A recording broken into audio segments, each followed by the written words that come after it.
Hello everyone, my name is Pierre Gilibert. I'm a PhD student at Laboratoire Navier in École des Ponts near Paris, France, and today I'm going to talk about the automatic design of assemblies working in translation and in rotation.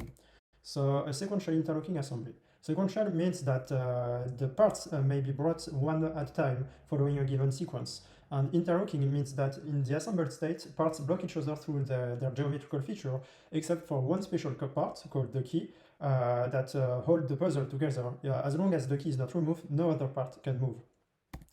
So here is how I'm going to articulate this talk. Let's quickly go first over the related works. So the literature may be divided into two categories. The first one being catalog-based design, meaning that the user is supposed to have some knowledge on the geometry of the assembly.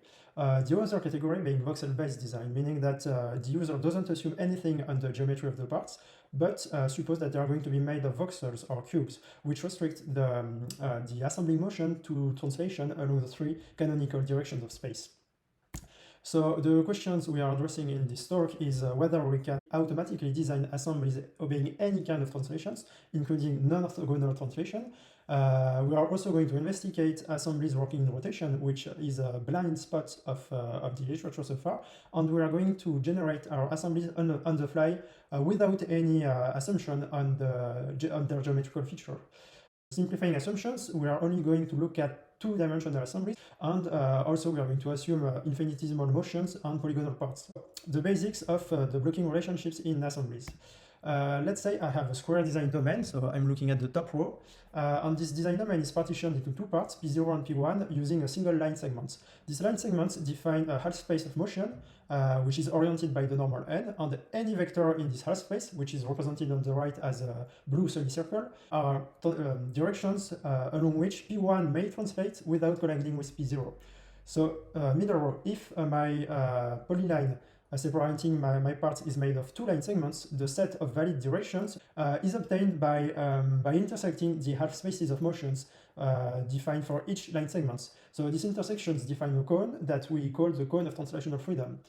For any given polyline, I'm looking at the bottom row, for any given polyline, by intersecting the half spaces of motion obtained for each line segments, we can define very easily the cone of translational freedom, which may be, in a special case, be reduced to a single direction as depicted bottom row to the right. If we have an assembly, so I'm assuming that we have the final product, we have to check whether or not it's interlocked. A convenient way to do that is using non-directional blocking graph, which states that for a discrete and finite number of directions of translation, we can see which part blocks which using a graph analysis.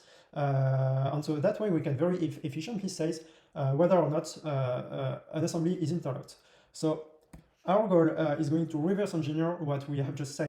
So to that end, we introduce an autonomous agent that we call the turtle, that, as you can see, obey to two kind of orders, either move or rotate.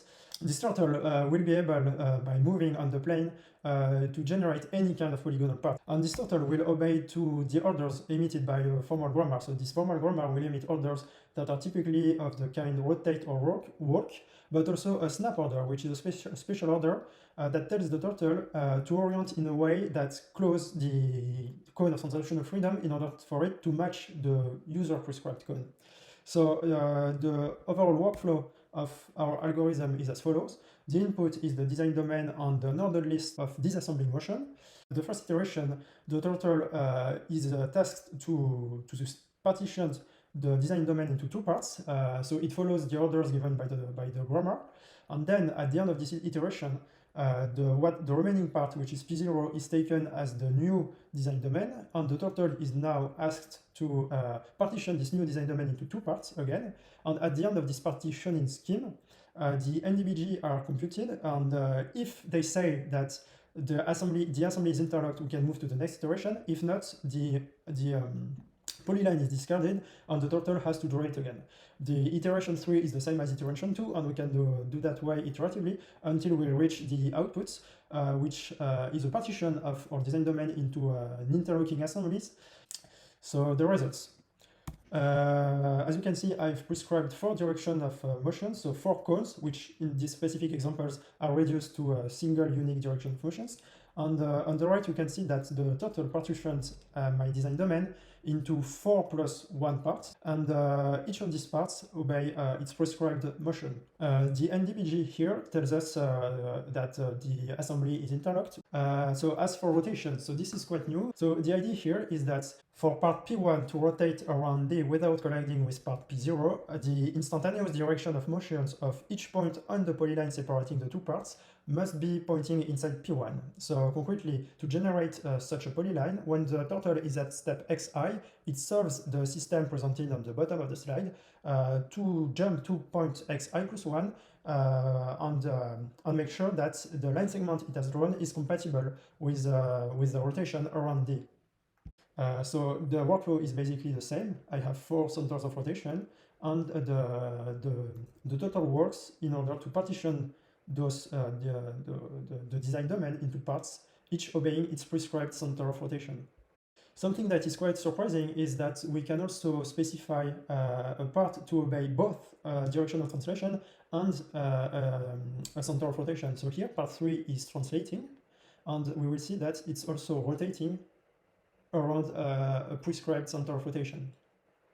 And part 4 is able to rotate.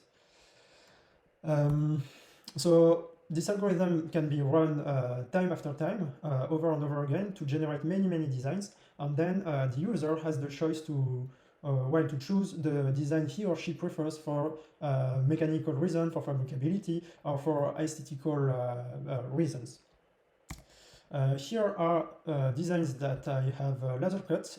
They work as expected. So the top row is an assembly working purely in rotation, and bottom row, part 2, obeys both a translation and a rotation.